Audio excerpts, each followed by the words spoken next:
সরমনের আসছে মাহফিল হলো 19, 20, 21 ফেব্রুয়ারি।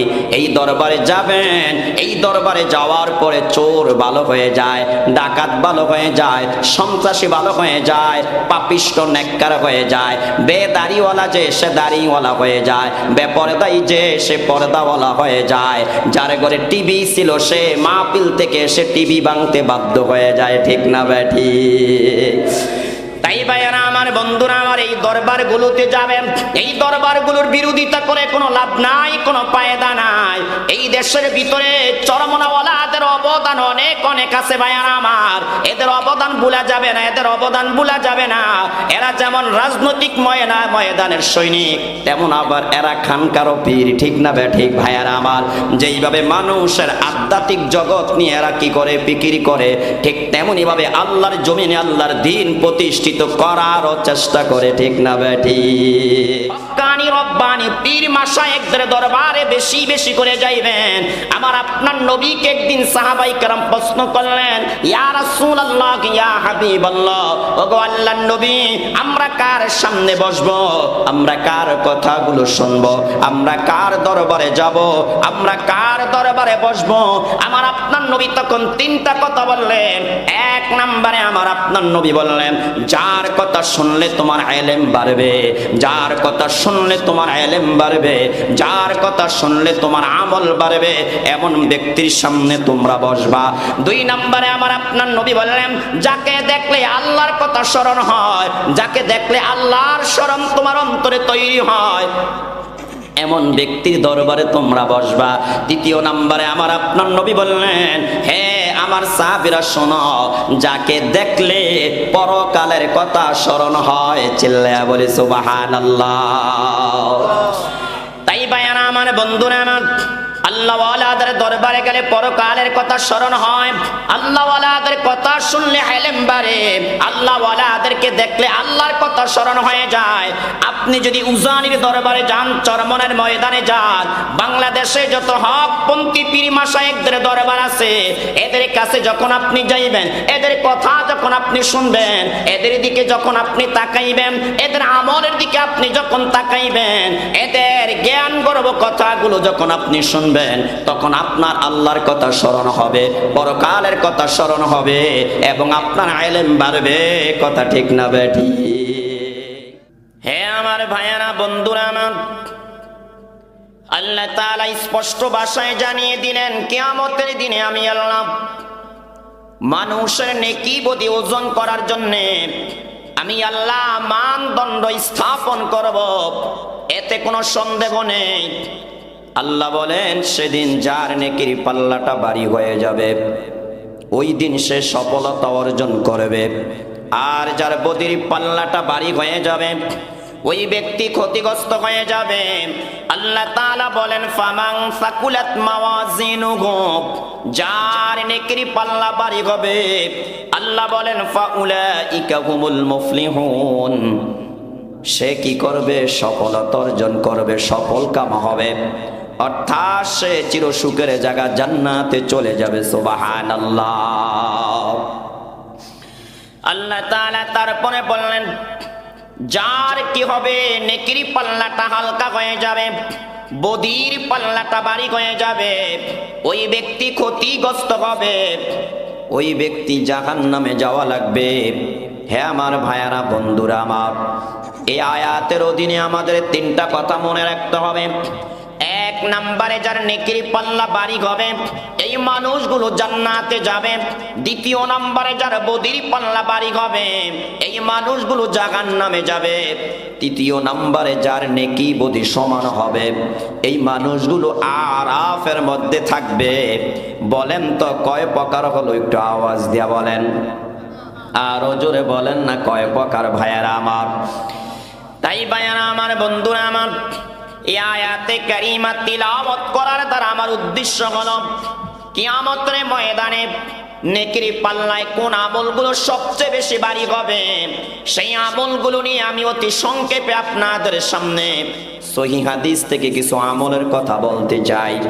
হাদিস শরীফের মধ্যে আছে ভাইয়ারা আমার, বন্ধুরা আমার, সে আলোচনায় যাওয়ার পূর্বে আমি আপনাদেরকে শুধু একটা মেসেজ দিতে চাই, কিয়ামতের ময়দানে আল্লাহ তাআলা আমার আপনার আমল এবং আমার আপনার নেক আমল বদ আমল ওজন করার জন্য যে মিজানের পাল্লা স্থাপন করবে, ওই পাল্লাটা কত বড় হবে একটু মনোযোগ দিয়ে শুনেন ভাইয়ারা আমার। হাদিসে পাকের মধ্যে আসছে, ক্বালা রাসূলুল্লাহ সাল্লাল্লাহু তাআলা আলাইহি ওয়াসাল্লাম, ইউদাউল মিজানু ইয়াউমাল কিয়ামা। আমার আপনার নবী বলেন, কিয়ামতের দিন ওজন করার জন্য আল্লাহ তাআলা দাড়ি পাল্লা স্থাপন করবে। আমার আপনার নবী বলেন, ফালাউ উজিনা ফিহিস সামাওয়াতু ওয়াল আরদ। আল্লাহর নবী বলেন, যদি সেই পাল্লার মধ্যে 7 আসমান 7 জমিনকে ওজন করা হয়, নবীজি বলেন লাওয়াসিআত, 7 আসমান 7 জমিন ওই দিন এই দাড়ি পাল্লার মধ্যে সংকুলান হয়ে যাবে, বলি সুবহানাল্লাহ। মুসলমান ভাইয়ারা আমার একটু মনোযোগ দিয়ে শুনেন। আমার আপনার নবী বলেন, কিয়ামতের দিনে মানুষের নেকি বদি ওজন করার জন্য আল্লাহ তাআলা যে মিজানের পাল্লা স্থাপন করবে, যে দাড়ি পাল্লা আল্লাহ তাআলা স্থাপন করবে, আমার আপনার নবী বলেন, একটা বাটখারার মধ্যে যদি 7 আসমানকে রাখা হয়, এই পাল্লার মধ্যে যদি আবার এই 7 জমিনকে রাখা হয়, আমার আপনার নবী বলেন লাওয়াসিআত, 7 আসমানও জায়গা হবে, 7 জমিনও জায়গা হবে। তাফসীর কিতাবের মধ্যে আছে, শুধু তাই নয়, 7 আসমান 7 জমিন রাখার পরেও ওই পাল্লার ভিতরে আরো জায়গা থেকে যাবে, সুবহানাল্লাহ। মুসলমান ভাইয়ারা আমার চিন্তা করে দেখেন, একটা পাল্লা কত বড়, একটা বাটখারা কত বড় হবে। এই পাল্লার ভিতরে আমার আপনার নেকি বদিকে ওজন করা হবে। আমার আপনার নবী তারপরে বলেন, ফাতাকুলুল মালাইকাতু ইয়া রাব্বি লিমান ইয়াজিনু হাযা। যখন আল্লাহ তাআলা মিজানের পাল্লা স্থাপন করলেন, তৈরি করলেন, আল্লাহ তাআলা যখন মানুষের নেকি বদি ওজন করার জন্য আল্লাহ তাআলা যখন এই মিজানের পাল্লা তৈরি করলেন, এই বাটখারা যখন তৈরি করলেন, ফেরেশতারা দেখে বলতে লাগলেন, হে রব, আপনার কাছে জানতে চাই, এই পাল্লা দিয়ে আপনি কি ওজন করবেন, এই পাল্লা দিয়ে আপনি কাকে ওজন করবেন, আয় আল্লাহ আপনার কাছে জানতে চাই। ফায়াকুলুল্লাহ আল্লাহ তাআলা জবাব দিলেন, শোনো শোনো, আমার সৃষ্টি জগৎ থেকে যাকে ইচ্ছা তাকে আমি আল্লাহ এই পাল্লার মধ্যে ওজন করব, সুবহানাল্লাহ। ফেরেশতারা তারপরে বললেন, ফায়াকুলুনা সুবহানাকা মা আবাদনাকা হাক্কা ইবাদাতিকা। হে আল্লাহ, এত বিশাল পাল্লা আপনি তৈরি করলেন, এই বিশাল পাল্লা কোন বান্দা কোন আমল দিয়ে পরিপূর্ণ করবে? একটু চিন্তা করে দেখেন যে একটা পাল্লার ভিতরে বাটখারার মধ্যে 7 আসমান রাখার পরে 7 জমিন রাখার পরও আরো কি থাকবে? জায়গা থেকে যাবে। হে আমার ভাইয়ারা, বন্ধুরা আমার, এই হাদিসের অধীনে আপনাদেরকে তাফসীরের কিতাব থেকে একটি ঘটনা শোনাইলেন। এই হাদিসটা আপনাদের পরিপূর্ণ বুঝে আসবে। আল্লাহর পয়গম্বরে দাউদ আলাইহিস সালাম একদিন আল্লাহকে বললেন, আল্লাহ, আমি আপনার কাছে জানতে চাই, আপনি যে আপনার বান্দাদের নেকি বদি ওজন করার জন্য কিয়ামতের ময়দানে যেই মিজানের পাল্লা আপনি স্থাপন করবেন, সেই পাল্লাটা আমি একটু দেখতে চাই, আপনি আমাকে একটু পাল্লাটা দেখিয়ে দেন। দাউদ আলাইহিস সালাম আল্লাহ তাআলাকে বললেন, আল্লাহ, আপনি কিয়ামতের ময়দানে বনি আদমের নেকি বদি ওজন করার জন্য আপনি যে মিজানের পাল্লা স্থাপন করবেন, আল্লাহ সেই পাল্লাটা একটু আমাকে দেখিয়ে দেন, সেই মিজানটা আমি একটু দেখতে চাই। আল্লাহ তাআলা বললেন, হে দাউদ, তুমি যদি এই মিজানের পাল্লা দেখো, দেখার পরে তুমি স্থির থাকতে পারবে না, অস্থির হয়ে যাবে, তুমি বেহুশ হয়ে যাবে, তুমি দেখতে পারবে না। দাউদ আলাইহিস সালাম বললেন, আল্লাহ, আমি একটু দেখতে চাই, আপনি দয়া করে আমাকে একটু দেখিয়ে দেন, সুবহানাল্লাহ। ভাইয়ারা আমার, বন্ধুরা আমার, দাউদ আলাইহিস সালাম বলে, আল্লাহ দেখতে চাই। আল্লাহ তাআলা বলেন, দাউদ, তুমি দেখতে পারবে না, দেখে তুমি স্থির থাকতে পারবে না। কিন্তু আল্লাহ তাআলাকে যখন বারবার দাউদ আলাইহিস সালাম আবদার করতে লাগলেন, আল্লাহর কাছে ফরিয়াদ করতে লাগলেন, আল্লাহ আমি আপনার কাছে দেখতে চাই কিয়ামতের ময়দানে আপনি যে আপনার বান্দা বান্দির নেকি বদি ওজন করার জন্য যেই পাল্লা আপনি স্থাপন করবেন, যেই মিজানের পাল্লা আপনি স্থাপন করবেন, আল্লাহ সেই পাল্লাটা আমি একটু দেখতে চাই। আল্লাহ তাআলা বললেন, দাউদ তুমি একটু নিচের দিকে তাকাও। দাউদ আলাইহিস সালাম নিচের দিকে তাকাইলেন। আল্লাহ তাআলা তিনার সামনের থেকে পর্দাগুলো সরিয়ে দিলেন। পর্দা সরিয়ে দেওয়ার পরে আল্লাহ বলেন, দাউদ এবার তুমি সামনের দিকে তাকাও। দাউদ আলাইহিস সালাম যেই মাত্র সামনের দিকে তাকাইলেন, আল্লাহ তাআলা সামনের থেকে পর্দাগুলো সরিয়ে দিলেন, মিজানের পাল্লাটা তিনার সামনে উন্মুক্ত করে দিলেন। দাউদ আলাইহিস সালাম যেই মাত্র পাল্লার দিকে তাকাইলেন, তিনি পাল্লার বিস্তৃত দেখে প্রশস্ততা দেখে বেহুশ হয়ে জমিনের মধ্যে পড়ে গেলেন। যেই মাত্র তিনি জমিনের মধ্যে পড়ে গেলেন, পড়ে যাওয়ার পরে যখন কিছুক্ষণ পরে তিনার হুঁশ ফিরে আসলো, এবার আল্লাহ তাকে প্রশ্ন করে, দাউদ ব্যাপার কি? মিজানের পাল্লা দেখার পরে তুমি কেন বেহুশ হয়ে জমিনের মধ্যে পড়ে গেলা? দাউদ আলাইহিস সালাম বলতে লাগলেন, হে আমার রব, এত বিশাল পাল্লা আপনি সৃষ্টি করেছেন, আপনার জাত ও জালালের কসম করে বলি, আপনার বান্দা বান্দীদের মধ্যে এমন কোন বান্দা আছে, বান্দি আছে যে নেক আমল দিয়ে পাল্লাটা পরিপূর্ণ করবে? আল্লাহ, যেই পাল্লার ভিতরে 7 আসমান 7 জমিন রাখার পর আরো জায়গা থেকে যাবে, আল্লাহ এই পাল্লাটা কোন মানুষ নেকি দিয়ে কি করবে? পরিপূর্ণ করবে। আল্লাহ জবাব দিলেন, দাউদ শোনো, আমার কোন বান্দা বান্দি যদি আমাকে খুশি করার জন্য একবার সুবহানাল্লাহ বলে, একবার আলহামদুলিল্লাহ বলে, আমি আল্লাহ এর সওয়াব দিয়ে তাদের নেকির পাল্লাটা পরিপূর্ণ করে দিব। বলে সুবহানাল্লাহ। হে আমার ভাইয়েরা, বন্ধুরা আমার, ভুলে গেলে চলবে না। দুনিয়ার ভালোবাসায় পাগল হয়ে আখিরাতের কথা ভুলে গেলে চলবে না। এই দুনিয়াতে আমি আর আপনি বদি করি আর নেক করি, প্রত্যেকটা আমল কিয়ামতের ময়দানে ওজন করা হবে, ঠিক না বে ঠিক ভাইয়ারা আমার? নেকি করলে ওজন করা হবে, বদি করলে ওজন করা হবে। ফামান ইয়ামাল মিসকালা যাররাতিন শাররান ইয়ারা ওয়া মান ইয়ামাল মিসকালা যাররাতিন খায়রান ইয়ারা। এক জাররা পরিমাণ নেক আমল করব, সেটা ওজন করা হবে। এক জাররা পরিমাণ বদ আমল করব, সেটা ওজন করা হবে, ঠিক না বে ঠিক ভাইয়ারা আমার?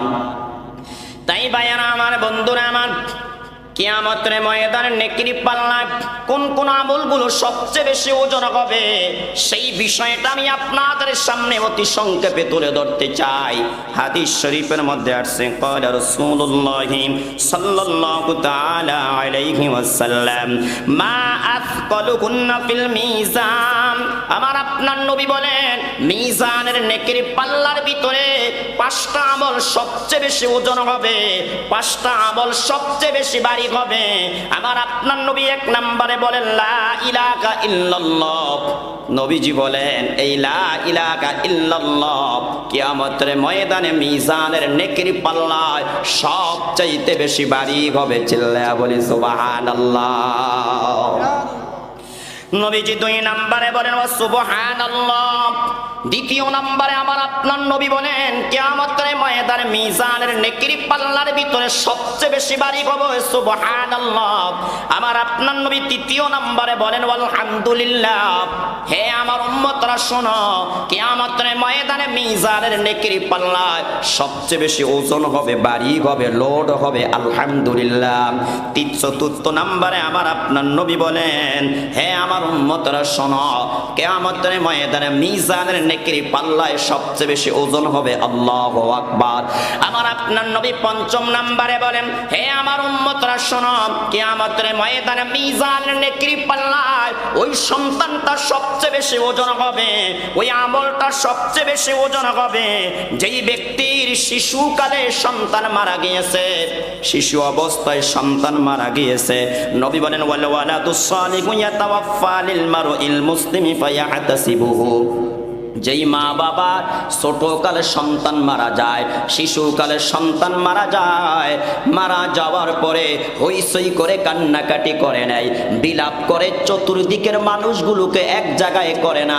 আল্লাহ তাআলা দিছে, আল্লাহ তাআলা নিয়ে গেছে, এটা বলে ধৈর্য ধারণ করেছে। আমার আপনার নবী বলেন এটাও কিয়ামতের ময়দানে মিজানের নেকির পাল্লায় সবচেয়ে বেশি ভারী হবে। চিল্লায়া বলি সুবহানাল্লাহ। হে আমার ভাইয়ারা, বন্ধুরা আমার, এই হাদিস দ্বারা আমরা 5টা আমল পাইলাম। 1 নম্বরে মিজানের নেকির পাল্লায় লা ইলাহা ইল্লাল্লাহর ওজন সবচেয়ে বেশি হবে। 2 নম্বরে আমার আপনার নবী বললেন সুবহানাল্লাহ সবচেয়ে বেশি ওজন হবে। 3 নম্বরে আমার আপনার নবী বললেন আলহামদুলিল্লাহ সবচেয়ে বেশি ওজন হবে। 4 নম্বরে আমার আপনার নবী বললেন আল্লাহু আকবার সবচেয়ে বেশি ওজন হবে। 5ম নম্বরে যেই মা বাবার শিশুকালে সন্তান মারা যায়, আর যদি মা বাবা সবর করে, ধৈর্য ধারণ করে, এটাও কিয়ামতের ময়দানে মিজানের নেকির পাল্লায় সবচেয়ে বেশি ওজন হবে। চিল্লায়া বলি সুবহানাল্লাহ। তাহলে বলেন তো এই তাসবিহগুলোর জিকির আমার আপনাকে বেশি বেশি করার দরকার আছে নাকি নাই ভাইয়ারা আমার? 1 নম্বরে আমরা জানতে পারলাম কিয়ামতের ময়দানে মিজানের নেকির পাল্লায় সবচেয়ে বেশি ভারী হবে লা ইলাহা ইল্লাল্লাহ। একটু জিকির করেন না, লা ইলাহা ইল্লাল্লাহ, লা ইলাহা ইল্লাল্লাহ, লা ইলাহা ইল্লাল্লাহ, লা ইলাহা ইল্লাল্লাহ। এখন তো মুসলমানের জবান থেকে জিকির চলে গেছে, মুসলমানের জবান থেকে এখন জিকির চলে গেছে, মুসলমানের জবানে এখন গীবত উঠেছে। ঠিক না বে ঠিক ভাইয়ারা আমার? মুসলমানের জবানে এখন গালাগালি চলে, মুসলমানের জবানে এখন চগলখড়ি চলে, মুসলমানের জবানে এখন মিথ্যা কথা বলে, মুসলমানের জবানে এখন মিথ্যা সাক্ষী চলে। আগের যুগের মুসলমানেরা সুযোগ পাইলেই আল্লাহর নামের জিকির করতো। কথা ঠিক না বে ঠিক? এই জন্যই ভাইয়ারা আমার, বন্ধুরা আমার, আল্লাহর ওলিদের দরবারে গেলে আমাদেরকে জিকিরের তালিম দেওয়া হয়। ঠিক না বে ঠিক ভাইয়ারা আমার? আপনি উজানির ময়দানে গেলে দেখবেন জিকিরের তালিম দেওয়া হয়, চরমনাইয়ের ময়দানে গেলে জিকিরের তালিম দেওয়া হয়। কারণ জিকির এমন একটা ইবাদত, জিকিরের মাধ্যমে বান্দা আল্লাহর নৈকট্য অর্জন করে, জিকিরের মাধ্যমে বান্দা আল্লাহর প্রিয় হয়ে যায়, জিকিরের মাধ্যমে বান্দার কলব পরিষ্কার হয়ে যায়, জিকিরের মাধ্যমে বান্দার গুনাহ মাফ হয়ে যায়, জিকিরের মাধ্যমে নবী বলেন বান্দা বান্দিকে আল্লাহ কবরের আযাব থেকে নাজাত দিয়ে দেয়। বলি সুবহানাল্লাহ। এই জন্য আল্লাহর নামের জিকির বেশি বেশি করে করার দরকার আছে নাকি নাই ভাইয়ারা আমার? আল্লাহর নামের জিকির বেশি বেশি করে করতে হবে। যখনই সময় পাইব তখনই লা ইলাহা ইল্লাল্লাহর জিকির করব, যখনই সময় পাইব তখনই সুবহানাল্লাহর জিকির করব, যখনই সময় পাইব তখনই আলহামদুলিল্লাহর জিকির করব, যখনই সময় পাইব তখনই আল্লাহু আকবার জিকির করব। রাজি আছে কিনা ভাইয়ারা আমার? হ্যাঁ আমার ভাইয়ারা, বন্ধুরা আমার, এই জন্য হকপন্থী দরবারগুলোতে বেশি বেশি যাইবেন, হক্কানি রব্বানি পীর মাশায়েখদের দরবারে বেশি বেশি করে যাইবেন। আমার আপনার নবীকে একদিন সাহাবায়ে কেরাম প্রশ্ন করলেন, ইয়া রাসূলুল্লাহ, ইয়া হাবিবাল্লাহ, ওগো আল্লাহর নবী, আমরা কার সামনে বসবো? আমরা কার কথাগুলো শুনবো? আমরা কার দরবারে যাব? আমরা কার দরবারে বসবো? আমার আপনার নবী তখন 3টা কথা বললেন। 1 নম্বরে আমার আপনার নবী বললেন, যার কথা শুনলে তোমার ইলম বাড়বে, যার কথা শুনলে তোমার ইলম বাড়বে, যার কথা শুনলে তোমার আমল বাড়বে, এমন ব্যক্তির সামনে তোমরা বসবা। 2 নম্বরে আমার আপনার নবী বললেন, যাকে দেখলে আল্লাহর কথা স্মরণ হয়, যাকে দেখলে আল্লাহর স্মরণ তোমার অন্তরে তৈরি হয়, এমন ব্যক্তির দরবারে তোমরা বসবা। 3 নম্বরে আমার আপনার নবী বললেন, হে আমার সাহাবীরা শোনো, যাকে দেখলে পরকালের কথা স্মরণ হয়। চিল্লায়া বলি সুবহানাল্লাহ। তাই ভাইয়ারা আমার, বন্ধুরা আমার, আল্লাহ ওয়ালাদের দরবারে গেলে পরকালের কথা স্মরণ হয়, আল্লাহ ওয়ালাদের কথা শুনলে ইলম বাড়ে, আল্লাহ ওয়ালাদেরকে দেখলে আল্লাহর কথা স্মরণ হয়ে যায়। আপনি যদি উজানির দরবারে যান, চরমনের ময়দানে যান, বাংলাদেশে যত হকপন্থী পীর মাশায়েখদের দরবার আছে, এদের কাছে যখন আপনি যাইবেন, এদের কথা যখন আপনি শুনবেন, এদের দিকে যখন আপনি তাকাইবেন, এদের আমলের দিকে আপনি যখন তাকাইবেন, এদের জ্ঞান গর্ব কথাগুলো যখন আপনি শুনবেন, শুনবেন তখন আপনার আল্লাহর কথা স্মরণ হবে, পরকালের কথা স্মরণ হবে এবং আপনার ইলম বাড়বে। কথা ঠিক না বেঠিক? হ্যাঁ আমার ভাইয়ারা, বন্ধুরা আমার, মধ্যখানে আমি আপনাদেরকে একটি দাওয়াত দিয়ে যাই। সরমনের আসছে মাহফিল হলো এই চলতি মাসের 19, 20, 21 তারিখ। কয়দিন একটু বলেন? 3 দিন, 19, 20, 21 ফেব্রুয়ারি। এই দরবারে যাবেন। এই দরবারে যাওয়ার পরে চোর ভালো হয়ে যায়, ডাকাত ভালো হয়ে যায়, সন্ত্রাসী ভালো হয়ে যায়, পাপিষ্ট নেককার হয়ে যায়, বেদাড়িওয়ালা যে সে দাড়িওয়ালা হয়ে যায়, বেপরদাই যে সে পর্দাওয়ালা হয়ে যায়, যার ঘরে টিভি ছিল সে মাহফিল থেকে সে টিভি ভাঙতে বাধ্য হয়ে যায়। ঠিক না বেঠিক? তাই ভাইয়ারা আমার, বন্ধুরা আমার, এই দরবারগুলোতে যাবেন। এই দরবারগুলোর বিরোধিতা করে কোনো লাভ নাই, কোনো ফায়দা নাই। এই দেশের ভিতরে চরমনাওয়ালাদের অবদান অনেক অনেক আছে ভাইয়ারা আমার। এদের অবদান ভুলা যাবে না, এদের অবদান ভুলা যাবে না। এরা যেমন রাজনৈতিক ময়দানের সৈনিক, তেমন আবার এরা খানকারও পীর। ঠিক না বেঠিক ভাইয়ারা আমার? যেইভাবে মানুষের আধ্যাত্মিক জগৎ নিয়ে এরা কি করে, ফিকির করে, ঠিক তেমনি ভাবে আল্লাহর জমিনে আল্লাহর দ্বীন প্রতিষ্ঠিত করারও চেষ্টা করে। ঠিক না বেঠিক? হে আমার ভাইয়ারা, বন্ধুরা আমার, আসুন মূল আলোচনায় চলে যায়। আমার আপনার নবী বললেন কিয়ামতের ময়দানে মিজানের নেকির পাল্লার ভিতরে 5টা আমল সবচেয়ে বেশি ওজন হবে। তার মধ্যে আমার আপনার নবী 1 নম্বরে বললেন লা ইলাহা ইল্লাল্লাহ পাঠ করবা। এই লা ইলাহা ইল্লাল্লাহ কিয়ামতের ময়দানে মিজানের নেকির পাল্লায় সবচেয়ে বেশি ভারী হবে। সুবহানাল্লাহ।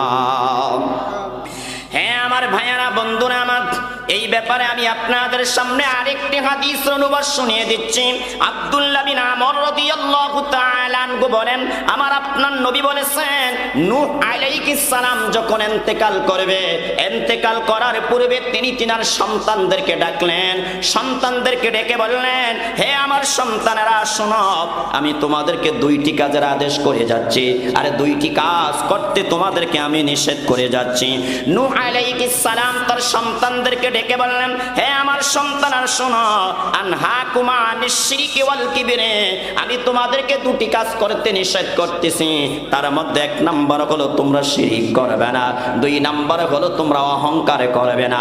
নূহ আলাইহিস সালাম তারপরে বললেন, হে আমার সন্তানেরা, আমি তোমাদেরকে 2টি কাজ করার কথা বলি। 1 নম্বরে হলো ওয়া আমুরুকুমা বিলা ইলাহা ইল্লাল্লাহ, তোমরা অধিক পরিমাণে লা ইলাহা ইল্লাল্লাহ পাঠ করবা।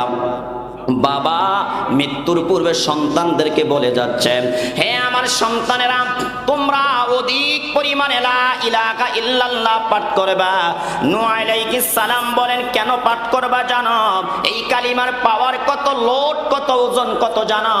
নূহ আলাইহিস সালাম বললেন, ফা ইন্নাস সামাওয়াতি ওয়াল আরদা ওয়া মা ফীহিমা লাউ উদিয়াত ফী কিফাতিল মিজান ওয়া উদিয়াত লা ইলাহা ইল্লাল্লাহ ফি কিফাতিন উখরা কানাত আরজা। চিল্লায়া বলি সুবহানাল্লাহ। নূহ আলাইহিস সালাম তার সন্তানদেরকে ডেকে বললেন, হে আমার সন্তানেরা, তোমরা অধিক পরিমাণে কেন লা ইলাহা ইল্লাল্লাহর জিকির করবা জানো? নূহ আলাইহিস সালাম বললেন, ফা ইন্নাস সামাওয়াতি ওয়াল আরদা ওয়া মা ফীহিমা, হে আমার সন্তানেরা শোনো, 7 আসমান 7 জমিন, আসমান জমিনের মধ্যখানে যা কিছু আছে সব কিছুকে যদি মিজানের এক পাল্লায় দেওয়া হয়, আর যদি লা ইলাহা ইল্লাল্লাহটাকে অপর পাল্লায় দেওয়া হয়, হে আমার সন্তানেরা শোনো, কোটি কোটি গুণে কালিমার পাল্লা ভারী হয়ে যাবে। আল্লাহু আকবার, আল্লাহু আকবার।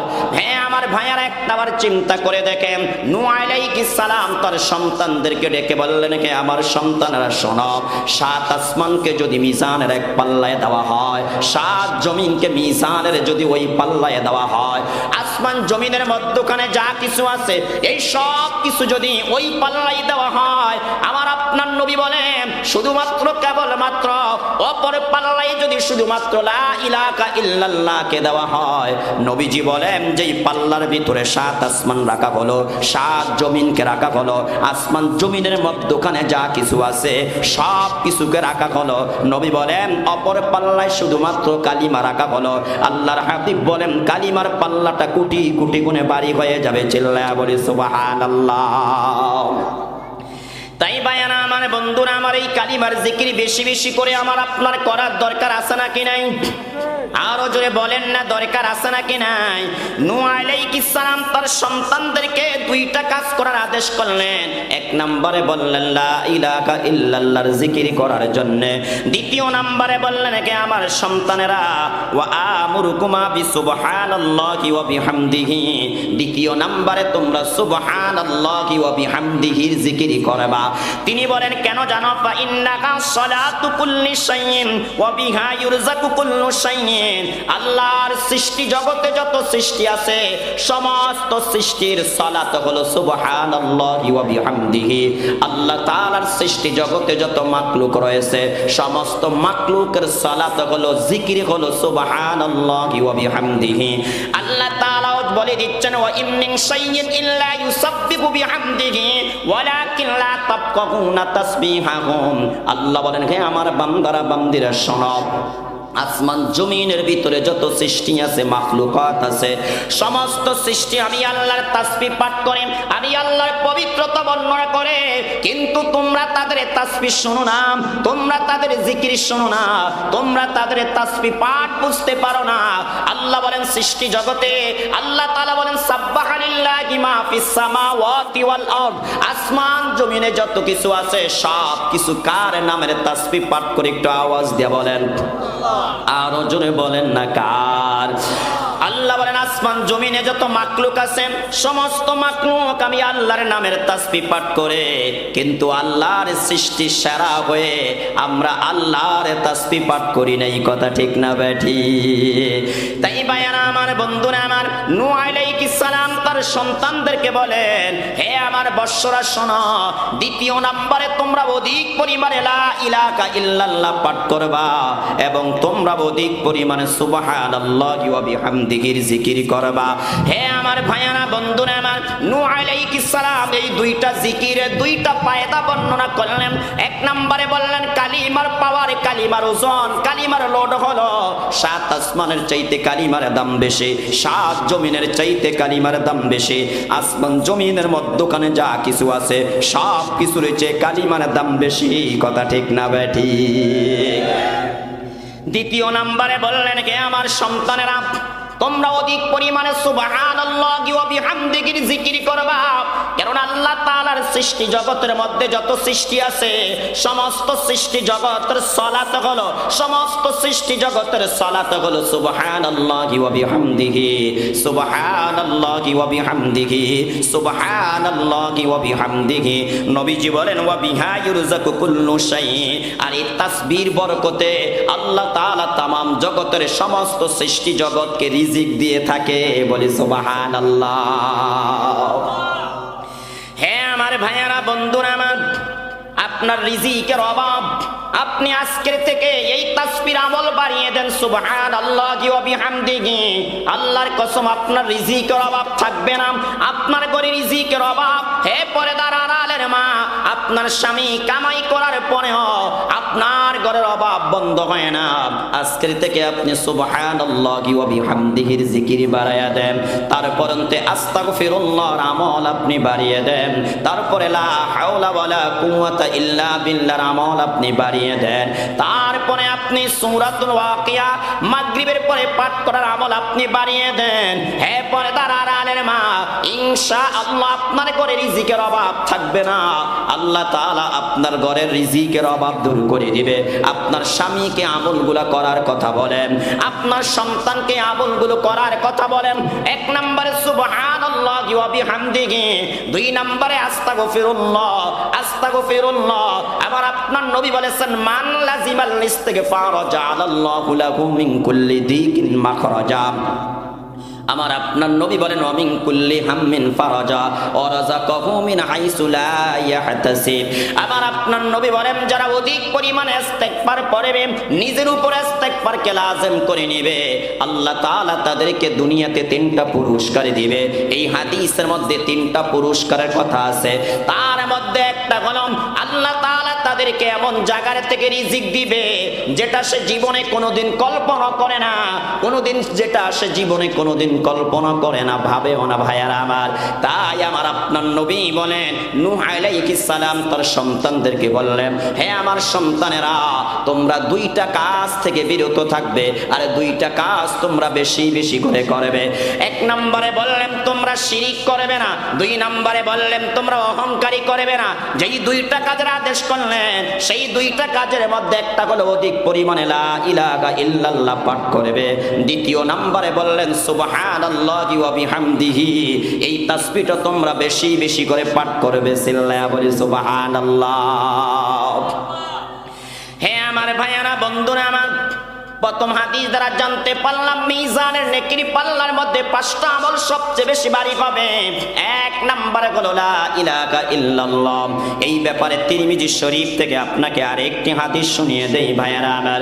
ক্বালা রাসূলুল্লাহ সাল্লাল্লাহু আলাইহি ওয়াসাল্লাম, ইন্নাল্লাহা সায়ুখাল্লিসু রাজুলাম মিন উম্মতি আলা রুউসিল খালাইক ইয়াওমাল কিয়ামা ফায়ানশুরু আলাইহি 99 সিজিল্লা কুল্লু সিজিল্লিন মিথলু মাদ্দিল বাসার সুম্মা ইয়াকুলু আতুনকিরু মিন হাদা শাইয়া।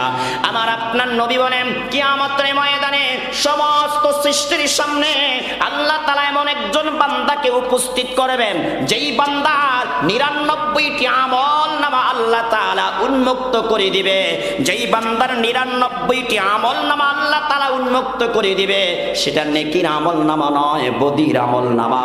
সেটা নেকির রিপোর্ট নয়, সেটা হলো বদির রিপোর্ট। আমার আপনার নবী বলেন, সমস্ত সৃষ্টি জগতের সামনে আল্লাহ তাআলা এক বান্দার 99টা গুনার দপ্তর উন্মুক্ত করে দিবে। কয়টা গুনার দপ্তর একটু আওয়াজ দিয়ে বলেন ভাইয়ারা আমার। 99টা গুনার দপ্তর আল্লাহ তাআলা কিয়ামতের ময়দানে সমস্ত মানুষের সামনে উন্মুক্ত করে দিবেন। ধরেন কথার কথা, আমি যদি পাপ করে কবরে যাই, আমার আপনার নবী বলেন কিয়ামতের দিনে সমস্ত সৃষ্টি জগতের সামনে, সমস্ত মানুষের সামনে আল্লাহ তাআলা আমার গুনাহের 99টা দপ্তর উন্মুক্ত করে দিবে, খাতা উন্মুক্ত করে দিবে। নবী বলেন একটা খাতা কত বড় হবে জানো? আমার আপনার নবী বলেন কুল্লু সিজিল্লিন মিথলু মাদ্দিল বাসার। আমি এখানে বসে আছি, সামনে যদি কোনো ঘর বাড়ি দালান কোটা কোনো পর্দা দেওয়াল না থাকে, আমার আপনার নবী বলেন আমার নজরটা যত দূরে যাবে তত দূর পর্যন্ত এক একটা গুনার দপ্তর বড় হবে রে ভাই। আমার আপনার নজর যত দূরে যায়, নবী বলেছেন তত দূর পর্যন্ত এক একটা গুনার খাতা, রেজিস্টার খাতা, এক একটা গুনার দপ্তর লম্বা হবে। বান্দা যখন দেখতে পাইবে, এক মাইয়া, এরে বান্দা আমার, এরে বান্দি আমার, এই যে 99টা গুনার দপ্তর তোমার সামনে উন্মুক্ত করে দিলাম, তোমার কাছে জানতে চাই এই দপ্তর থেকে কোনো একটা গুনাহ তুমি অস্বীকার করতে পারো কিনা, যে আল্লাহ এই 99টা গুনার খাতার ভিতরে এই গুনাহটা আপনার ফেরেশতারা আমার বাহিরে লিখেছে, আমি এই গুনাহটা করি নাই, এই গুনার কাজটা আমি করি নাই, এই গুনার কথাটা আমি বলি নাই, আপনার ফেরেশতারা আমার প্রতি জুলুম করেছে, এই গুনাহটা অতিরিক্ত বাড়িয়ে লিখেছে। আল্লাহ যখন বান্দাকে এই প্রশ্ন করবে, আরেকটা প্রশ্ন করবে, আযালামাকা কাতাবাতিয়াল হাফিজুন, আমার ফেরেশতারা তোমার আমলনামা লিখেছে, এই যে কিরামান কাতিবিনা ইয়ালামুনা মা তাফআলুন, বলেন তো আমার আপনার সাথে আছে নাকি নাই ভাইয়ারা আমার? এই যুবক ভাই কিভাবে মোবাইলে নগ্ন ছবি দেখে রে ভাই, এই যুবক ভাই কিভাবে মোবাইলে গুনার ছবি দেখো রে ভাই, এরে পর্দার আড়ালের মা কিভাবে মোবাইলে গুনার ছবি দেখো? আমার তোমার সাথেই তো ফেরেশতা আছে, আমার তোমার সাথেই তো কিরামান কাতিবিন আছে, আছে নাকি নাই ভাইয়ারা আমার? যদি আমি আর তুমি গুনার কাজ করি, গুনার ছবি দেখি, বলো তো এই দুই কাদের ফেরেশতা লেখে কি লেখে না ভাইয়ারা আমার? আল্লাহ তাআলা 99টা গুনার দপ্তর উন্মুক্ত করে বান্দাকে বান্দিকে বলবে কোনো একটা অস্বীকার করতে পারো কিনা, অথবা আমার লিখিকা ফেরেশতারা তোমার প্রতি কোনো জুলুম করছে কিনা। এবার বান্দা কি বলে একটু মনোযোগ দিয়ে শুনেন। আল্লাহ তৃতীয় নাম বান্দা বলে ফায়াকুলু লা ইয়া রাব্বি, হে রব, না না, আপনার ফেরেশতারা আমার এই গুনার খাতার মধ্যে লিখতে যে একটু ভুল করে নাই, একটু জুলুম করে না, একটু বাড়াবাড়ি করে নাই। এবার আল্লাহ আবার বলে ফায়াকুনু আফালাকা উযুরুন, হে বান্দা তোমার জন্য কোনো উযর আছে কিনা? তখন বান্দা জবাব দিয়ে ফায়াকুলু লা ইয়া রাব্বি, হে আমার রব, না না, আজকের দিনে আপনার সামনে ওজর প্রকাশ করার কোনো সুযোগ নাই। এই 99টা গুনার দপ্তরে যত গুনাহ দেখা যায়, যত গুনার কথা দেখা যায়, যত গুনার কাজ দেখা যায়, সব গুনাহ আমি দুনিয়াতে থাকতে করেছি। এরে ভাই বলেন তো এমন গুনাহ আমার আপনার সামনে আছে নাকি না? অতীত জীবনটা গুনাহ করে করে শেষ করলাম ভাইয়ারা আমার, বন্ধুরা আমার। তখন বান্দা যখন বিত হয়ে যাবে, বান্দার কলিজাটা যখন একেবারে গলার নিকটে চলে যাবে, তখন আল্লাহ তাআলা বলবে, হে আমার বান্দা শোনো, একটু মনোযোগ দিয়ে শোনো, ইন্নালাকা ইনদানা হাসানা ফা ইন্নাহু লা যুলমা আলাইকাল ইয়াওমা। তবে শোনো শোনো, দুনিয়ার থেকে আসার সময় 99টা বিশাল বিশাল গুনার দপ্তর নিয়ে আসছো, তবে আমি আল্লাহর কাছে তোমার একটি নেক আছে, আমি আল্লাহর কাছে তোমার একটি নেক আছে, একটি সওয়াব আছে। তখন আল্লাহ তাআলা তাদেরকে বলবেন, তাকে বলবেন ফাতাখরুজু বিতাকাতুম ফিহা। আল্লাহ তাআলা সেদিন তাকে একটা কাগজের টুকরা দিবে, একটা কাগজের টুকরা, এমন একটা কাগজের টুকরা আল্লাহ তাআলা তাকে দিয়ে দিবে, দিয়ে বলবে ফা ইন্নাহু লা যুলমা আলাইকাল ইয়াওমা। এরে বান্দা বান্দি, তোমাদের প্রতি আজকের দিনে কোনো জুলুম করা হবে না, কোনো অত্যাচার করা হবে না। নাও এই কাগজের টুকরাটা নিয়ে ওই মিজানের পাল্লার মধ্যে ওজন করো, যেই কাগজের টুকরার মধ্যে লেখা রয়েছে আশহাদু আল্লা ইলাহা ইল্লাল্লাহ, যেই কাগজের টুকরার মধ্যে লেখা রয়েছে আশহাদু আল্লা ইলাহা ইল্লাল্লাহ ওয়া আশহাদু আন্না মুহাম্মাদান আবদুহু ওয়া রাসূলুহু। বান্দা কাগজের টুকরা যখন হাতে পাবে, পাওয়ার পরে যখন এই লেখাটা দেখতে পাবে, তখন বান্দা বলবে, আল্লাহ তোমার কাছে জানতে চাই, এই কাগজের টুকরাটা ছোট্ট একটি টুকরা, অপরদিকে আমার 99টা গুনার দপ্তর, এক একটা দপ্তর লম্বা হলো আমার দৃষ্টিসীমা পর্যন্ত। আল্লাহ এই 99টা গুনার দপ্তরের মোকাবেলায় এই কাগজের টুকরাটার কতটুকু বাড়ি হবে? আল্লাহ বলে, বান্দা তোমাকে বলিস ওজন করার জন্য, তুমি ওজন করো। ফেরেশতারা বদির পাল্লার ভিতরে 99টা গুনার দপ্তর উঠাবে, আর বান্দা নেকির পাল্লার মধ্যে কাগজের টুকরাটা দিয়ে দিবে, যেই কাগজের টুকরার মধ্যে লেখা রয়েছে আশহাদু আল্লা ইলাহা ইল্লাল্লাহ ওয়া আশহাদু আন্না মুহাম্মাদান আবদুহু ওয়া রাসূলুহু।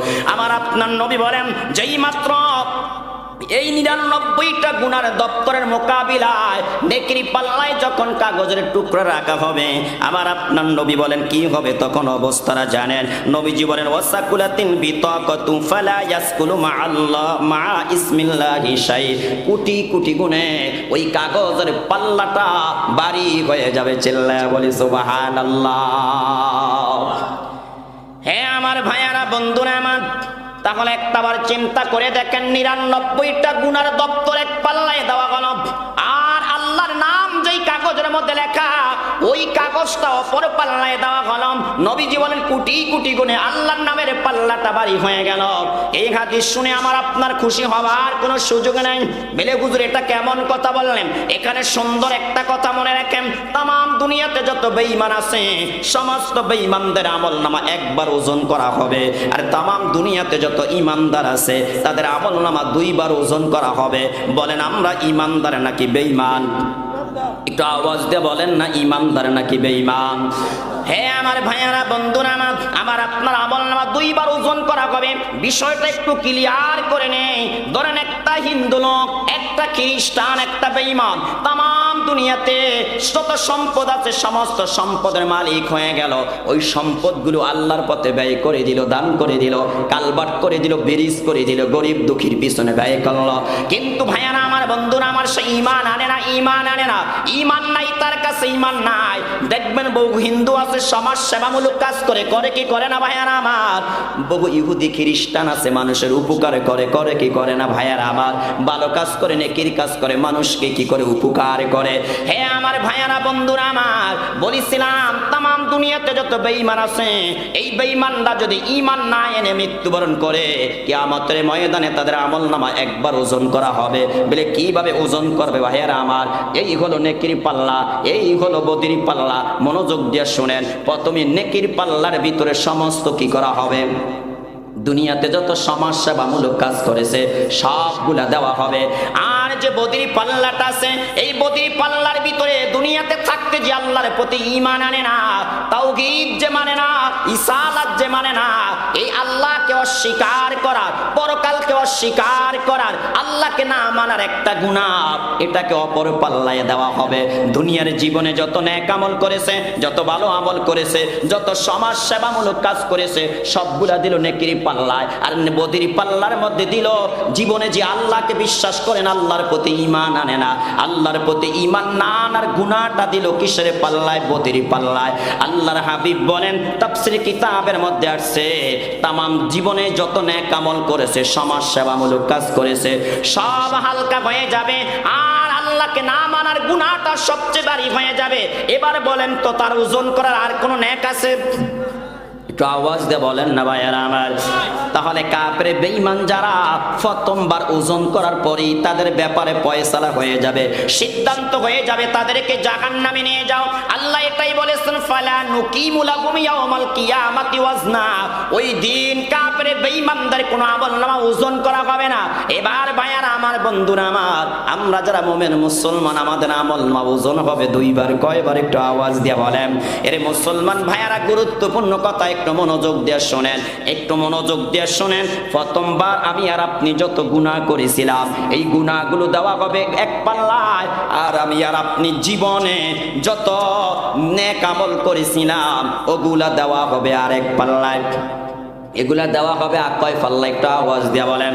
হ্যাঁ আমার ভাইয়ারা, বন্ধুরা আমার, কতটা মনোযোগ দিয়ে শোনেন, পরকালের চিন্তা একটু অন্তরে ঢুকান। আমরা যারা মুমিন মুসলমান, আমাদের নেকিগুলা, আমাদের বদিগুলা দুইবার ওজন করা হবে। হে আমার ভাইয়ারা, বন্ধুরা আমার, প্রথমবার আমার আপনার জীবনের সব গুনাহগুলো এক পাল্লায় দেওয়া হবে, অপর পাল্লা ঈমান দেওয়া হবে, ঈমান দেওয়া হবে। আমরা যে আল্লাহকে বিশ্বাস করি, এই ঈমানটা অপর পাল্লায় দেওয়া হবে। বলেন তো, বদির পাল্লা ভারী হবে না ঈমানের পাল্লা ভারী হবে?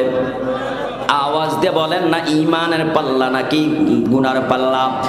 ঈমানের পাল্লা ভারী হয়ে যাবে। তাহলে প্রথমবার আমরা পাশ করে ফেললাম, এটা আমার আপনার নবী বলেছে। হে আমার উম্মতরা শোনো, ওয়াসাকুলাতিল বিতাকাতু ফালা ইয়াসকুলু মা ইসমিল্লাহি শাই। আল্লাহর নামের সাথে পৃথিবীর কোনো কিছু ওজন চলে না। আল্লাহর নামের সামনে, আল্লাহর কালিমার সামনে, কালিমায়ে তাইয়্যিবার সামনে, কালিমায়ে ইখলাসের সামনে, কালিমাতুত তাকওয়ার সামনে পৃথিবীর আর কোনো কিছু ওজন হতে পারে না। তাহলে আমার আপনার প্রথমে ওজন করা হবে, এক পাল্লায় বদি দিবে, অপর পাল্লা ঈমান দিবে। প্রথমবার ঈমানের পাল্লাটা ভারী হয়ে যাবে, ঠিক না ঠিক ভাইয়ারা আমার? এবার দ্বিতীয়বারে এক পাল্লার মধ্যে বদি থাকবে, আর এক পাল্লায় নেকি থাকবে। নেকি রয়ে গেছে না? কথা বলে না, নেকি রয়ে গেছে না? প্রথমবার ওজন করছে কি ঈমান আর বদি। বলেন, ঈমান আর কি? ঈমান এক পাল্লায়, গুনাহ আর এক পাল্লায়। তো ঈমানের পাল্লা ভারী না গুনার পাল্লা ভারী? বলেন না, বলেন না, কোন পাল্লা ভারী? আরে আওয়াজ দিয়ে বলেন না, কোন পাল্লায় ভারী? তো ঈমানের পাল্লা ভারী হইলে কি জান্নাতের ফয়সালা? কথা বলে না কেন? হ্যাঁ? আর কাফের বেঈমানদের প্রথম ঠেলাই কি? বলেন না, প্রথমে কি? কারণ এক পাল্লায় নেকি দিছে, অপর পাল্লা আল্লাহকে না মানার গুনাহ দিছে, নাকি? সেটা কি হয়ে গেছে? ভারী হয়ে গেছে। জান্নাতি না জাহান্নামী? বলেন না, জান্নাতি না জাহান্নামী? আর আমরা যারা মুমিন মুসলমান, আমাদের আমলনামা কয়বার ওজন করা হবে? প্রথম পাল্লায় গুনাহ, দ্বিতীয় পাল্লায় কি? ঈমান। তাহলে ঈমানের পাল্লা ভারী হবে না হালকা হবে? এবার আছে কি? নেকি। বলেন, এবার আছে কি? নামাজ রোজা আছে না? তাই ভাইয়ারা আমার, বন্ধুরা আমার, দ্বিতীয়বার এক পাল্লা আবার আমার আপনার নেকিগুলো রাখা হবে, আরেক পাল্লায় বদিগুলো রাখা হবে। এবার হলো আসল ফয়সালা ভাইয়ারা আমার। এবারে যার নেকির পাল্লা ভারী হবে, আল্লাহ তাআলা স্পষ্ট ভাষায় জানিয়ে দিচ্ছেন, ফাহুয়া ফি আইশাতিন রাদিয়া। ওই লোকটা জান্নাতে চলে যাবে। আর যেই ব্যক্তির বদির পাল্লা হালকা হয়ে যাবে, বদির পাল্লা ভারী হয়ে যাবে, ওই লোকটা জাহান্নামে চলে যাবে। তাহলে বলেন তো, আমরা যে হাদিসটা পড়লাম ভাইয়ারা আমার, 99টা গুনার দপ্তরকে এক পাল্লায় রাখা হলো, অপর পাল্লায় ঈমান রাখা হলো, ঈমানের কালিমা রাখা হয়েছে। ওই 99টা গুনার দপ্তরকে হালকা করে আল্লাহর নামের কালিমাটা ভারী হয়ে গেছে, ঠিক না ঠিক ভাইয়ারা আমার? কিন্তু এতে খুশি হওয়ার কোনো কি নাই, সুযোগ নেই। দ্বিতীয়বার আবার আমার আপনার আমল ওজন করা হবে, হবে কি হবে না ভাইয়ার আমার একটু কথা বলেন। তাই ভাইয়ারা আমার, বন্ধুরা আমার, আমরা হাদিস থেকে জানতে পারলাম কিয়ামতের ময়দানে মিজানের নেকির পাল্লায় সবচেয়ে বেশি ওজন হবে লা ইলাহা ইল্লাল্লাহ। একটু আওয়াজ দিয়ে বলেন না কোনটা ভারী হবে সবচেয়ে ভাইয়ারা আমার। আমি যে হাদিস আপনাদের সামনে খুতবাতে তিলাওয়াত করেছিলাম, বুখারী শরীফের সর্বশেষ হাদিস, ক্বালা রাসূলুল্লাহ সাল্লাল্লাহু আলাইহি ওয়াসাল্লাম, আমার আপনার নবী বলেন কালিমাতানে হাবিবাতানে ইলার রহমান, এমন দুইটা কালিমা আছে যেই দুইটা কালিমা, এমন দুইটা শব্দ আছে যেই দুইটা শব্দ আমার আল্লাহর কাছে সবচেয়ে বেশি প্রিয়। নবী তারপরে বলেন খাফিফাতানে আলাল লিসান, জিহ্বা দ্বারা উচ্চারণ করা এটা একেবারে সহজ। 3 নম্বরে রাসূল বলেন সাকিলাতান ফিল মিজান, তবে মিজানের নেকির পাল্লা অনেক ওজন হবে। নবীজি বলেন সেই দুইটা কালিমা হলো সুবহানাল্লাহি ওয়া বিহামদিহি সুবহানাল্লাহিল আযীম। নবী যেই কালিমার 3টা ফজিলত বর্ণনা করলেন, 1 নম্বরে এই দুইটা কালিমা আল্লাহর কাছে বেশি প্রিয়, 2 নম্বরে এই দুইটা কালিমা জবানে উচ্চারণ করা অতি সহজ, 3 নম্বরে এই দুইটা কালিমা মিজানের পাল্লা হালকা হবে না ভারী হবে? একটু আওয়াজ দিয়ে বলেন না হালকা হবে না ভারী হবে ভাইয়ারা আমার। তাহলে বলেন বেশি বেশি করে এই তাসবিহগুলার জিকির করা আমাদের দরকার আছে নাকি না?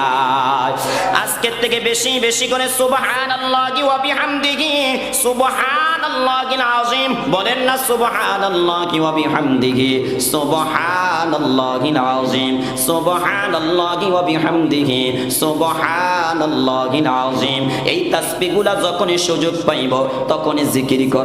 নবীজি বলেন দুনিয়াতে থেকে তাসবিহগুলার জিকির করবা, আল্লাহ তাআলা কিয়ামতের ময়দানে এই তাসবিহগুলা দিয়ে তোমার নেকির পাল্লা ওজন করে তোমাকে জান্নাত দিয়ে দিবে। সুবহানাল্লাহ। হ্যাঁ আমার ভাইয়ারা, বন্ধুরা আমার, এখানে ছোট্ট আর একটা কথা মনে রাখেন, সময় তো অল্প ভাইয়ারা আমার।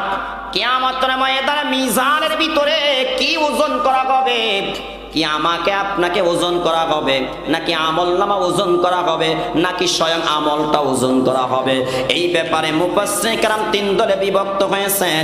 একদল মুফাসসিরিন কেরাম বলেন কিয়ামতের ময়দানে স্বয়ং আমাকে আপনাকে ওজন করা হবে। আর একদল মুফাসসিরিন কেরাম বলেছেন না না, এই যে দুনিয়াতে থাকতে আমার আপনার আমলনামা লেখা হইতেছে, কিরামান কাতিবিন, ডাইন কাদের ফেরেশতা নেক আমলগুলা লেখে, বাম কাদের ফেরেশতা বদ আমল লেখে। এই আমলনামাটা কিয়ামতের ময়দানে মিজানে ওজন করা হবে। আর একদল মুফাসসিরিন কেরাম বলেন না না, কিয়ামতের ময়দানে আল্লাহ তাআলা স্বয়ং আমলটাকে ওজন করবে বলে। সুবহানাল্লাহ। এবারে ভাইয়ারা আমার, বন্ধুরা আমার, এই 3টা কথা যদি বুঝে থাকেন আপনারা তাহলে জবাব দিবেন, আমাকে আপনাকে ওজন করো, আর আমলনামা ওজন করো, আর স্বয়ং আমলটা ওজন করো। যেটাই ওজন করো না কেন, চূড়ান্ত সিদ্ধান্ত হলো ফামান সাকুলাত মাওয়াজিনুহু ফাহুয়া ফি আইশাতির রাদিয়া। যদি আমার আপনার নেকির পাল্লাটা ভারী হয়ে যায় তাহলে আমি আর আপনি জান্নাতে যাব। আর যদি আমার আপনার নেকির পাল্লা হালকা হয়ে বদির পাল্লাটা ভারী হয়ে যায় তাহলে আমাকে আপনাকে জাহান্নামে যাওয়া লাগবে। কথা ঠিক না বেঠিক? তাহলে বলেন নেকির পাল্লা ভারী করে যাব না বদির পাল্লা ভারী করে যাব? কোনটা কোনটা একটা আওয়াজ দিয়ে বলেন না ভাইয়ারা আমার। কোনটা করে, কোনটা ভারী করে যেতে হবে? একটা আওয়াজ দিয়ে বলেন, আরো জোরে বলেন না, কোনটা ভারী করে যেতে হবে? আওয়াজ দিয়ে বলেন না কোনটা। তাহলে দুনিয়াতে নেক কম করব না বেশি করব? একটু আওয়াজ দিয়ে বলেন না, নেক কম করব না বেশি করব ভাইয়ারা আমার? হ্যাঁ আমার ভাইয়ারা, বন্ধুরা আমার, আল্লাহ তাআলা স্পষ্ট ভাষায় জানিয়ে দিচ্ছেন তুমি যদি 1 জাররা পরিমাণ নেক আমল করো সেটাও তুমি দেখতে পাইবা, সেটা ওজন করা হবে। আবার যদি 1 জাররা পরিমাণ বদ আমল করো সেটা ওজন করা হবে, সেটাও দেখতে পাবে। ঠিক না বেঠিক? কথা বলেন। এই দুনিয়াতে আমি আর আপনি যদি জুলুম করি, অত্যাচার করি, আরেকজনের সম্পদ মেরে খাই, আরেকজনের হক যদি মেরে খাই, তাহলে বলেন সেটাও ওজন করা হবে কি হবে না? কিরে ভাই কথা বলেন না কেন? একটা আওয়াজ দিয়ে বলেন না। এটা গুনাহ কিনা বলেন, এটা গুনাহ কিনা? আমাদের মধ্যে কি জুলুম নাই? একটু আওয়াজ দিয়ে বলেন না জুলুম নাই? এরে ভাই একটা আওয়াজ দিয়ে বলেন না জুলুম নাই? হ্যাঁ, যে যেভাবে পারে সেভাবেই বর্তমানে আজকে জুলুম করে খাচ্ছে। ঠিক না বে ঠিক? কথা বলেন। কেউ তো আছে রাষ্ট্রীয় সম্পদ জুলুম করে খাইতেছে। কি ভাই কথা বলেন না কেন আপনারা? কি ভয় পাইতেছেন নাকি আপনারা? রাষ্ট্রীয় সম্পদ জুলুম করে খায় এমন মানুষ বলেন আমাদের মধ্যে আছে নাকি নাই? একটু আওয়াজ দিয়ে বলেন না, আছে নাকি নাই? নাই মনে হয়। হ্যাঁ, যে যখন আসে সে তখনই দেশটাকে শুষে খায়। কি কথা সত্য না মিথ্যা বলেন? যে যখন আসে তখনই দেশের সম্পদ বিদেশ পাচার করে বেগম পাড়ায় বাড়ি গাড়ি করে। কিরে ভাই কথা বলেন না কেন? মধ্যখানে আমরা যারা জনগণ আমাদের মরা লাগে, ঠিক মতন 3 বেলা ডাল আর ভাতও আমরা খেতে পারি না, ঠিক না বে ঠিক কথা বলেন? এই তো হলো আমার দেশের অবস্থা, নাকি অন্যরকম আমাকে বলেন? তাই প্রিয় ভাইয়ারা আমার, বন্ধুরা আমার, মধ্যখান দিয়ে আপনাদেরকে একটা মেসেজ দিয়ে যেতে চাই। এই 16 বছর আপনারা দেখেছেন কি পরিমাণ জুলুম, অত্যাচার, দর্শন, ইফটিজিং, মারামারি, কাটাকাটি, খুন খারাপি আমার আপনার দেশে হয়েছে। সেটা আমার আপনার সামনে স্পষ্ট, এটা অস্পষ্ট নয়। দেশের সর্বস্তরের মানুষ জেনেছে, ঠিক না বে ঠিক কথা বলেন? এই 16 বছরের পরে এখন আমার আপনার সামনে সুযোগ এসেছে, আমার আপনার হাতের মধ্যে সুযোগ এসেছে। এখনই সময় আল্লাহর জমিনে আল্লাহর দ্বীন প্রতিষ্ঠিত করা, আল্লাহর জমিনে আল্লাহর কোরআনকে সংবিধান বানিয়ে আমার আপনার সামনের জীবনটা ইসলামের আলো আলোকিত করার সুযোগ, ঠিক না বে ঠিক কথা বলেন? এই সুযোগ আর মনে হয় আমরা পাবো? বলেন না আমরা পাবো? এই জন্য আপনাদেরকে বলি ভাই, এখনই সময় ইসলামী যেই কোনো একটা দলে যোগদান করেন, ইসলামী যেই কোনো একটা দলে যোগদান করেন, ভালোভাবে মনে রাখবেন, নামাজ পড়া যেমন ফরজ, রোজা রাখা যেমন ফরজ, হজ করা যেমন ফরজ, পর্দা করা যেমন ফরজ, বৎসরে একবার যাকাত দেওয়া যেমন ফরজ, আল্লাহর জমিনে আল্লাহর দ্বীন প্রতিষ্ঠিত করার আন্দোলন করাও তেমন ফরজ, ঠিক না বে ঠিক কথা বলেন? এটা কি অস্বীকার করতে পারবেন? একটু আওয়াজ দিয়ে বলেন, অস্বীকার করতে পারবেন? এটা অস্বীকার করা সম্ভব নয়। এই জন্য আমি আপনাদেরকে বলে যাই, প্রিয় ভাইয়ারা আমার, বাংলাদেশে অনেকগুলা ইসলামী দল আছে, তারা ঐক্য হোক বা না হোক, আপনার ইমানি দায়িত্ব হিসাবে যেই কোনো একটা ইসলামী দলে আপনি যোগদান করেন। বাংলাদেশের মধ্যে খেলাফত মজলিস একটা ইসলামী দল, বাংলাদেশ ইসলামী আন্দোলন চরমনা হুজুর এটা একটা ইসলামী দল, বাংলাদেশ জামাত ইসলামী এটা একটা ইসলামী দল। এই দলগুলোর অন্তর্ভুক্ত হয়ে আল্লাহর জমিনে আল্লাহর দ্বীন প্রতিষ্ঠিত করার সংগ্রাম করেন, তাহলে কিয়ামতের ময়দানে আল্লাহর আদালতে আপনি জবাব দিতে পারবেন। আল্লাহ আপনার জমিনে আল্লাহর দ্বীন প্রতিষ্ঠিত করার জন্য, আপনার জমিনে আপনার কোরআনকে সংবিধান বানানোর জন্য আমি আমার জান প্রাণ দিয়ে, আমার মাল দিয়ে সর্বাত্মক আমি চেষ্টা করেছি, তাহলে আল্লাহর আদালতে জবাব দেওয়া যাবে। ছোট্ট একটা কথা মনে রাখেন ভাইয়ারা আমার, আল্লাহ যখন নামাজের পরীক্ষা নিবে, আপনি 100তে 100 পাইলেন ধরেন, রোজার পরীক্ষা নিল 100তে 100 পরীক্ষার নাম্বার পাইলেন, যাকাতের পরীক্ষা নিল 100তে 100 নাম্বার পাইলেন, পর্দার পরীক্ষা নিল 100তে 100 আপনি নাম্বার পাইলেন, আপনার কাছ থেকে হজের পরীক্ষা নিল, আপনি 100তে 100 নাম্বার পাইলেন। এবারও যদি আল্লাহ সর্বশেষ আপনাকে প্রশ্ন করে, আব্দুর রহিম, হে খাদিজা, তুমি শোনো, আমি আল্লাহর জমিনে আমার দ্বীন প্রতিষ্ঠিত করার জন্য তুমি কি পরিমাণ শ্রম দিয়েছিলা, কি পরিমাণ চেষ্টা করেছিলা, কি পরিমাণ মেধা খরচ করেছিলা, কি পরিমাণ টাকা পয়সা ব্যয় করেছিলা, আমি আল্লাহর কাছে জবাব দাও। কারণ আমি আল্লাহ তো তোমাকে ইন্নী জাইলুম ফিল আরদি খলিফা, জমিনের খলিফা বানিয়ে প্রেরণ করেছিলাম, আমি আল্লাহ তো তোমাকে জমিনের প্রতিনিধি বানিয়ে প্রেরণ করেছিলাম, সেটার জন্য তুমি কি করেছিলা বলেন তো? সেদিন কি আমরা আল্লাহর কাছে জবাব দিতে পারবো? কিরে ভাই কথা বলেন না কেন? জবাব দিতে পারবো? আমার কথা মনে হয় আপনারা বুঝেন না মনে হয়। বলেন জবাব দিতে কি আমরা সেদিন পারবো? সেদিন আমরা জবাব দিতে পারবো না। তাই প্রিয় ভাইয়ারা আমার, বন্ধুরা আমার, দেখবেন আমাদের সমাজে বহু নামাজি আছে, বহু হাজি আছে, বহু গাজী আছে, বহু আল্লাহওয়ালা আছে, বহু দাড়িওয়ালা আছে, বহু টুপিওয়ালা আছে। এরা দেখবেন নামাজের কথা বললে খুশি, রোজার কথা বললে খুশি, পর্দার কথা বললে খুশি, সব বিধানের কথা বললে খুশি, কিন্তু ইসলামী রাজনীতির কথা বললে এদের চেহারা কালো হয়ে যায়, ঠিক না বে ঠিক কথা বলেন? ভালোভাবে মনে রাখবেন প্রিয় ভাইয়ারা আমার, কোন মুমিন মুসলমান ইসলামী রাজনীতির কথা বললে তারা চেহারা কালো করতে পারে না। কারণ মুমিন মুসলমানের নামাজের দায়িত্বের পাশাপাশি, নামাজের বিধান পালন করার পাশাপাশি আল্লাহর জমিনে আল্লাহর দ্বীন প্রতিষ্ঠিত করার সংগ্রাম করাও দায়িত্ব, ঠিক না বে ঠিক কথা বলেন? এই জন্য প্রিয় ভাইয়ারা আমার, বন্ধুরা আমার, এখনই সময় তন্ত্র মন্ত্র বাদ দিয়ে, এখনই সময় বাবার রাজনীতি, স্বামীর রাজনীতি বাদ দিয়ে অমকের মন গড়া রচিত সংবিধানকে লাথি মেরে আল্লাহর কোরআনকে আল্লাহর জমিনের সংবিধান বানানোর চেষ্টা করা আমাদের দরকার আছে নাকি নেই? একটু আওয়াজ দিয়ে বলেন না দরকার আছে নাকি নেই ভাইয়ারা আমার? হে আমার ভাইয়ারা, বন্ধুরা আমার, এখন আপনারা প্রশ্ন করতে পারেন, হুজুর আল্লাহর জমিনে যদি আল্লাহর কোরআন সংবিধান হয়ে যায় তাহলে আমাদের লাভ কি, ফায়দা কি? হে আমার ভাইয়ারা, বন্ধুরা আমার, আমার আপনার জন্য অনেক লাভ, অনেক ফায়দা রয়েছে। এক নম্বরে যদি আমি সিরিয়াল দিয়ে আপনাদেরকে বলতে যাই, অনেক সময়ের প্রয়োজন। প্রিয় ভাইয়ারা আমার, বন্ধুরা আমার, আল্লাহর কোরআন দিয়ে যদি রাষ্ট্র পরিচালনা হয় তাহলে এই দেশের মধ্যে কোনোদিন জিনা হবে না, এই দেশে কোনোদিন ইপটিজিং হবে না, এই দেশে কোনোদিন দর্শন হবে না, এই দেশের মধ্যে কোনোদিন মারামারি হবে না, গোপনে গুম করা হবে না, হত্যা করা হবে না, কারো ঘরে বাড়িতে আগুন দেওয়া হবে না। ঠিক না বেঠিক কথা বলেন? কেউ কোনোদিন চুরি করার সাহস পাবে না, ডাকাতি করার সাহস পাবে না, একে অপরকে হত্যা করার সাহস পাবে না। ভাইয়ারা আমার, এই দেশের মধ্যে ইনসাফ প্রতিষ্ঠিত হবে। ঠিক না বেঠিক ভাইয়ারা আমার? এই জন্য আল্লাহর জমিনে আল্লাহর কোরআন রাজ প্রতিষ্ঠিত করার দরকার আছে নাকি নাই? দেখেন ভাইয়ারা আমার, বন্ধুরা আমার, আমার দেশের ভিতরে আইন করা হয়েছে 18 বছরের পূর্বে মেয়েকে বিয়ে দেওয়া যাবে না, কিন্তু দুঃখের বিষয় হলো এই আইনটা আজও করা হয় নাই। 18 বছরের পূর্বে প্রেমের নামে অবৈধ সম্পর্ক করে জিনা ব্যভিচার করা যাবে না। ঠিক না ঠিক ভাইয়ারা আমার? গত কয়েকদিন আগের ঘটনা আপনারা জেনেছেন ভাইয়ারা আমার, মা ক্যান্সার রোগে আক্রান্ত, মাকে হাসপাতাল ভর্তি করানো হলো। এই মেয়ে 11 বছরের মেয়ে ভাইয়ারা আমার, মাত্র কোন ক্লাসে পড়ে? কথা হয় না, হ্যাঁ? এর ভাই বন্ধুরা আমার, আপনারা ঘটনা জানার পর বলতে চান নাই। ক্লাস 9-এ পরে ক্লাস 6-এ পড়ুয়া একটা মেয়ে, 11 বছর বয়স, 11 বছরের বয়সী একটা মেয়ে আপন মাকে হাসপাতালে রেখে মায়ের মায়া ত্যাগ করে তার বন্ধুর হাত ধরে সে পলাইছে। ঠিক না ঠিক ভাইয়ারা আমার?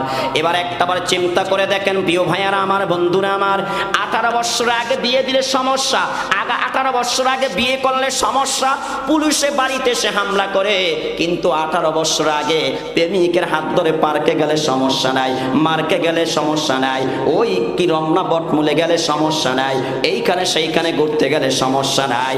18 বছরের পূর্বে অবৈধভাবে জিনা ব্যভিচার করে বাচ্চা নষ্ট করলো, সমস্যা নাই। কথা ঠিক না বেঠি? এটা কি কোরআনের আইন? বলেন না, এটা কি কোরআনের আইন? কি ভাই একটু কথা বলেন না, এটা কি কোরআনের আইন নাকি ভাইয়ারা আমার? এটা কোরআনের আইন হতে পারে না। এই সমস্ত জুলুম, অত্যাচার, জিনা ব্যভিচার, দর্শন বন্ধ করতে হলে আমাদেরকে কি করতে হবে? আল্লাহর জমিনে আল্লাহর বিধান, আল্লাহর রাজ প্রতিষ্ঠিত করতে হবে। ঠিক না ঠিক ভাইয়ারা আমার? হে আমার ভাইয়ারা, বন্ধুরা আমার, আমি কথা লম্বা করব না, কথা সংক্ষিপ্ত করে ফেলতেছি ভাইয়ারা আমার। আমি আপনাদেরকে বলতেছিলাম মিজানের ভিতরে, কিয়ামতের ময়দানে প্রত্যেক ইয়াহশুরুল্লাহু ইবাদা ওয়ান নাস উরাতান হুফাতান গুরলান বুহমান। আমার আপনার নবী একদিন সাহাবায়ে কেরামদেরকে বললেন, হে আমার সাহাবায়ে কেরাম শোনো, কিয়ামতের ময়দানে প্রতিটা মানুষকে আল্লাহ তাআলা একত্রিত করবেন, অথবা সমস্ত মানুষকে আল্লাহ একত্রিত করবে, অথবা আল্লাহ তার বান্দাদেরকে একত্রিত করবে। ওই সময় মানুষগুলা উলঙ্গ থাকবে, ওই সময় মানুষগুলা নগ্ন অবস্থায় থাকবে, খতনাবিহীন অবস্থায় থাকবে। আমার আপনার নবী তারপরে বললেন বহমান, তারা বহমান অবস্থায় হাসরের ময়দানে যাবে।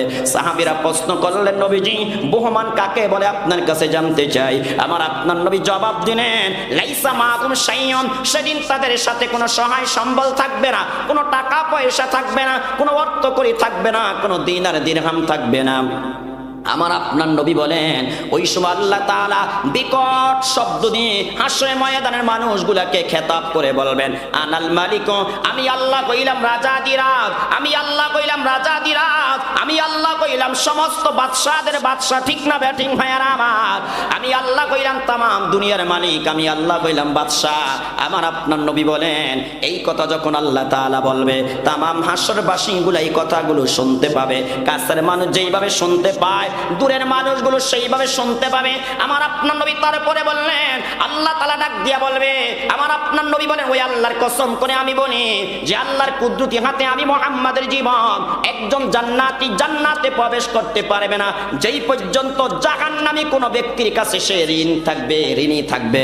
রাসূল তারপরে বললেন, একজন জাহান্নামীও জান্নাতে যেতে পারবে না যেই পর্যন্ত তার কাছ থেকে একজন জান্নাতি ব্যক্তির কাছে কিছু পাওনা থাকবে। আমার আপনার নবী বলেন যেই পর্যন্ত তারা একে অপরের কাছ থেকে ঋণ মুক্ত না হবে সেই পর্যন্ত আল্লাহর জান্নাতে যেতে পারবে না। চিল্লায়া বলি সুবহানাল্লাহ।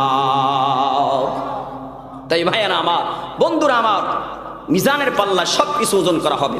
হাসরের ময়দানে সবকিছু পুঙ্খানুপুঙ্খানুভাবে আল্লাহ তাআলা হিসাব নেবে, হিসাব দিতে হবে। ঠিক না বে ঠিক ভাইয়ারা আমার?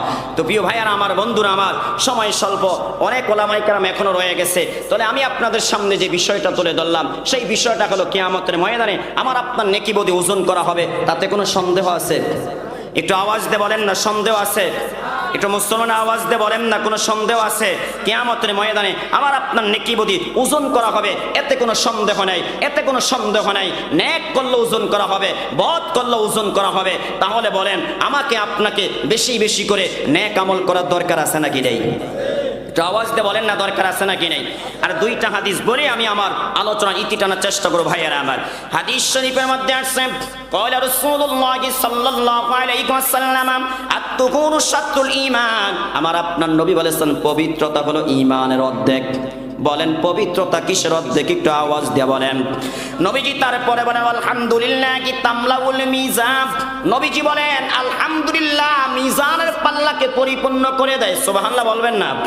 যদি একবার আলহামদুলিল্লাহ বলি আমার আপনার নবী বলেন মিজানের পাল্লাটা পরিপূর্ণ হয়ে যায়। নবী তারপরে বলেন সুবহানাল্লাহি ওয়ালহামদুলিল্লাহি তামলাগানে আও তামলাউ মা বাইনাস সামাওয়াতি ওয়াল আরদ। আমার আপনার নবী বলেন যখন কেউ সুবহানাল্লাহ বলে, আলহামদুলিল্লাহ বলে, আল্লাহ তাআলা মিজানের পাল্লা পরিপূর্ণ করে দেয়। অথবা আমার আপনার নবী বলেছেন জমিন থেকে নিয়ে আসমান পর্যন্ত যে ফাঁকা জায়গাটা রয়েছে এই ফাঁকা জায়গাটা আল্লাহ তাআলা তার নামে নেকি দিয়ে সওয়াব দিয়ে পরিপূর্ণ করে দেয়। বলি সুবহানাল্লাহ। নবীজি তারপরে বললেন আসসালাতু নূরুন, নামাজ হবে আলো। নামাজ হলো আলো। দুনিয়া তো নামাজ ইমানদারের জন্য আলো, কিয়ামতের ময়দানে নামাজ ইমানদারের জন্য আলো হবে। আমার আপনার নবী বলেছেন নামাজ কিয়ামতের ময়দানে হেজেক লাইটের মতন একজন ইমানদারকে আলো দান করবে। সুবহানাল্লাহ। নবীজি তারপরে বলেছেন সাদাকাতু বুরহান। আমার আপনার নবী বলেন দান, দান আল্লাহর পথে দান করা, আল্লাহর পথে ব্যয় করা। এই দান কিয়ামতের ময়দানে আমার জন্য আপনার জন্য কি হবে? দলিল হবে, দলিল হবে। জান্নাতে যাওয়ার জন্য দলিল হবে। জান্নাতে যাওয়ার জন্য আমার আপনার জন্য কিয়ামতের ময়দানে দান দলিল হবে। চিল্লায়া বলি সুবহানাল্লাহ। তাহলে নবীজি এই হাদিসের মধ্যে এক নম্বরে বললেন আমার আপনার নবী বলেন পবিত্রতা হলো ঈমানের অর্ধেক। তারপরে বললেন আলহামদুলিল্লাহ বললে মিজানের পাল্লা পরিপূর্ণ হয়ে যায়। নবী তারপরে বললেন সুবহানাল্লাহ। আলহামদুলিল্লাহ বললে জমিন থেকে আসমান পর্যন্ত পাকা জায়গাটা নেকি দিয়ে পরিপূর্ণ হয়ে যায়। নবীজি তারপরে বললেন নামাজ হলো আলো। নবী তারপরে বললেন দান হলো আমার আপনার জন্য দলিল। হে আমার ভাইয়ারা, বন্ধুরা আমার, দান একটা পাওয়ারফুল ইবাদত, দান একটা পাওয়ারফুল ইবাদত। আমার আপনার নবী কত সুন্দর কথা বলেছেন। কয়লা রাসূলুল্লাহি সাল্লাল্লাহু আলাইহি ওয়াসাল্লাম ইন্না জিল্লাল মুমিনি ইয়াওমাল কিয়ামাতি সাদাকাতুহু। নবী বলেন কিয়ামতের দিন যেদিন মাথার উপরে সূর্য চলে আসবে, নবী বলেন ওই দিন তোমার আমার দান আমার আর তোমার মাথার উপরে ছায়া দান করবে। চিল্লায়া বলি সুবহানাল্লাহ। তাই ভাইয়ারা আমার, বন্ধুরা আমার, যদি আমি আর আপনি কিয়ামতের ময়দানে আমার আপনার মাথার উপরে কোনো ছায়া পেতে চাই, কিয়ামতের ময়দানে কোনো সামিয়ানির ব্যবস্থা থাকবে না, কিয়ামতের ময়দানে কোনো ছাতার ব্যবস্থা থাকবে না, কোনো ফাত্রার ব্যবস্থা থাকবে না। নবী বলেন যদি দুনিয়াতে থাকতে দান করে যেতে পারো, কিয়ামতের ময়দানে এই দান তোমার মাথার উপরে ছায়া দান করবে। সুবহানাল্লাহ। শুধু তাই নয়, আমার আপনার নবী বলেছেন ওয়ারাজুলুন তাসাদ্দাকা বিসাদাকাতিন ফাআফাহা হাত্তা লা তা'লামা শিমালুহু মা তুনফিকু ইয়ামিনু। আমার আপনার নবী বলেন যেই ব্যক্তি দুনিয়াতে থাকতে ডাইন হাতে দান করেছে বাম হাতে জানে না, অর্থাৎ আল্লাহকে খুশি করার জন্য দান করেছে, এই মানুষগুলা কিয়ামতের ময়দানে আল্লাহ তাআলার আরশ আজিমের নিচে জায়গা পাবে। চিল্লায়া বলি সুবহানাল্লাহ। তাই ভাইয়ারা আমার, বন্ধুরা আমার, কোন ভাই আছেন অতি অল্প সময়ে এই মাদ্রাসার জন্য